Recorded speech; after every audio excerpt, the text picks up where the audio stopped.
beat Athletic Club 2-0 away from home. I know how it is to go to Athletic Club away from home. United did it last season, and we beat them easily, but only after they went down to 10 men. Arsenal, you found it hard to score initially. It took obviously your subs bench to come on, give it some welly, and I just want to kind of.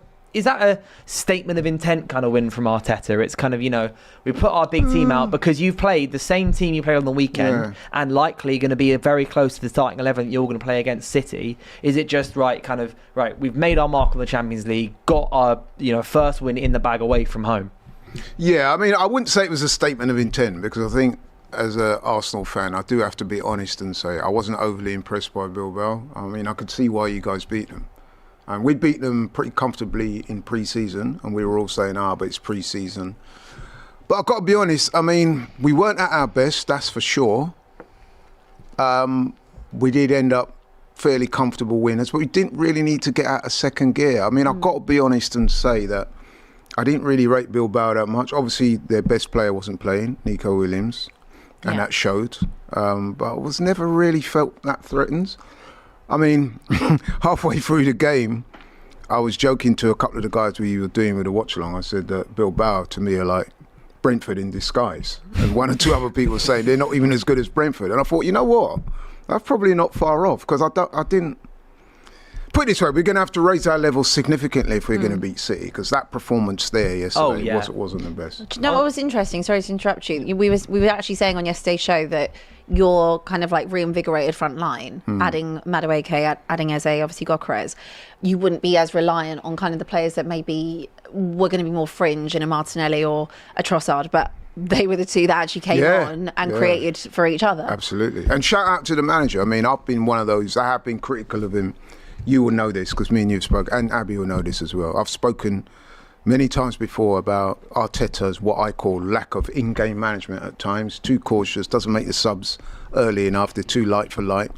But I've got to shout him out because yesterday he made the substitutions early, they were attacking subs, and both substitutions, Martinelli and Trossard, both got a goal and an assist each. Otherwise fairly drab affair. You could not ask for more from either of them. I was going to ask about Martinelli actually because I know there's a lot of tension around him and Arsenal fans and in the way of thinking, should we move him on because he might not be hitting the heights that you hoped he had a couple of years ago, and he kind of stagnated, I'd say is the best way to put it, a little bit compared to when he was younger. But is it potentially, are we going to see a little Martinelli redemption arc this season? Potentially a good reason kept him because Eze didn't look as bright. No, he didn't. I don't think, and that might just be first big European away game, or first European away game forever for Eze. He's never had it before. And I think first and foremost with Eze, there was a conversation amongst Arsenal fans, and indeed, my boy Curtis, shout out to Curtis, he called me up this morning, we were talking, and he was saying his observation, and I must say he did make a lot of sense. He was saying, having Eze hugging the touchline on the left-hand side, you're not getting the most out of him there. If you're going to play him on the left side, utilise him more as what we call a left-sided forward rather than an outright left winger. So yeah, I would say that. With regards to Martinelli, I'm one of those that I do think him being left out of the team recently is good for him. I think sometimes a player needs a little spell on the bench to period of reflection, a period to improve his game. He said, I think Martinelli's on the record as saying that when he was out, he observed the way that Eze was playing and Madueke, and he said he's already trying to change his approach to certain things, which is good. Sometimes you need a little spell on the bench. He's not been playing well. He's had his chance. You like to think it's a meritocracy, so if he's not playing well, you can leave him out, bring somebody else in. Do you think it's also where Martinelli hasn't hit the heights that Arsenal fans would have expected him to? Now that there's competition for places, this is kind of where if he's going to get the opportunity to come on, he has to deliver every time he gets that opportunity. Yes, you're right. I'm a big believer in that. I think competition for places is what ultimately ups the levels of any team in any walk of life. If you know you got somebody that's raring to get your job, that's going to hopefully motivate you to be better at what you do. Especially in a sporting environment like football. If you know that there's somebody on the bench that who's a good player and you want to keep that position, you have to produce. What about Eze then? Would you rather see him in a 10? Yes, I would. Yeah. But then therein lies another issue. I don't see the manager ever dropping Odegaard if Odegaard is fit. It's hard to drop your captain as well because he's got the extra kind of stamp of approval, so to speak. You say that, but he's the captain. you say it's hard. Yes, it is hard, but like I said, it's a meritocracy.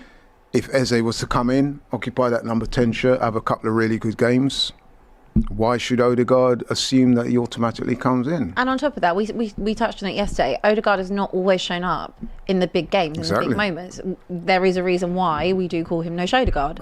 Well, no, you call him that. But it's a valid, fair point. Who's we in this scenario? Me. There's a reason I call him that. But but what about the 2 seasons when he was, amongst the best number 10s in the Premier League? You can defend him all you like, that's fine. But I'm just saying, on the biggest games when it's mattered, you cannot sit there and say that he's always been able to step up. So if there is a game where you need to play Eze and Odegaard isn't delivering for you, it doesn't matter if you're the captain or not. In my opinion, you've got to do what's best for the team to get the results. And also, you think Eze is very much someone who does deliver. 100%. Because he's had that on his back at Palace before. One more question I want to ask you, Laurie, before we move on, is so the entire back line and midfield all played 90 minutes. And I'm looking at that, and bar maybe getting Saliba back into the starting 11, I think pretty much that is the team that Arteta will pick for Arsenal against City. Yeah, maybe someone should have been rested. Maybe Timber should have come off after 70 or 60 minutes instead. Or you could make a case for that. But because it'd be 3 games in the space of a week, pretty much. It would. But I've got to say that yesterday they looked very comfortable. What about Mosquera? Because I know that a lot of you are very much talking up Mosquera. Yeah, we're waxing lyrical. Literally. I saw Kenya putting on her story last night, 13 mil. Yeah. And I big up to him. He's coming and fitting seamlessly. But would you take him out the side? I mean, obviously Saliba, again, it's one of those things where we're talking about Saka and the Madueke thing. There's no conversation. Is there a conversation when it comes to your backline? Because you do have so many players. How do you fit Mosquera into that? See, this is where I'm going to sound slightly hypocritical. When it comes to Mosquera and Saka, having said what I said about meritocracy anymore. Not a strict meritocracy, but what I'm saying is, I mean, Mosquera's come in, and to be fair to him, he's done really, really well. However, you're talking about Saliba. It's a little bit different to Odegaard, who's been patchy, to say the least. When Saliba's been in the team, he's been part of that team. We've had the best defensive record in the Premier League for the last 2 seasons. Saliba, we all know he's class. Everywhere, even Tottenham fans will tell you that. You know what I mean? He's a class player. Come on. Are you going to say he's not? It's not me. There's spirits in this room. They do talking sometimes. They just infect my body. Go on. Yeah, but I mean, Saliba is one of the top defenders in Europe in his position. I have no hesitation in saying that. That's why the Real Madrid and the likes are coveting him. That being said, though, what Mosquera has done, he's come in and showed that when Saliba's not in the team, the levels do not drop significantly. Yeah. But I would expect once Saliba is fit and up to speed that he will come back. I mean, some people are saying that Saliba will play against City on Sunday. Realistically, if he's fit, you're playing Erling Haaland. Like you're playing probably arguably, I don't even say arguably, one of the best strikers in the league or in the world at the moment. I've watched him quite literally run through us on the weekend. Just gone. I think it's kind of the case of Mosquera's been great, but also, do you want to put Mosquera up against Haaland so early on in his Premier League career as well? Protect him, play the guy that you know is going to do a good job alongside Gabriel. Yeah, and that's where I stand on that. So likewise with Madueke, he was really good yesterday.